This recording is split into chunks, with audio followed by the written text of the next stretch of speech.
Hello friends, subscribe ultimate dot and press the bell icon. Never miss update. Hello guys, this is ultimate dot here. In this video I am going to show you how to create a folder without name. आप कैसे बिना नाम का folder create कर सकते हैं वही आपको दिखाएंगे इस वीडियो में। चलिए स्टार्ट करते हैं। पहले आपको जाना है कोई भी एक ड्राइव में। मैं अभी ई ड्राइव में हूँ और आपको सिंपली जाके एक फ़ोल्डर क्रिएट करना है।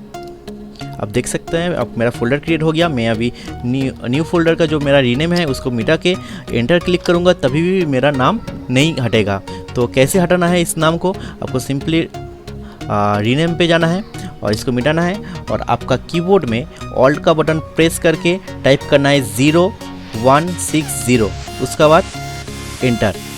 देखिए मेरा जो फोल्डर का नाम जो था न्यू फोल्डर वो पूरा मिट गया। तो आपको सिंपली क्या करना है, ऑल्ट प्लस 0160 ये टाइप करने से आपका जो फोल्डर का नेम है वो पूरा मिट जाएगा। तो ऐसी नया वीडियो आपके लिए लेके आएंगे। मेरा चैनल को अभी तक आप सब्सक्राइब नहीं किया तो ज़रूर सब्सक्राइब कर लीजिए।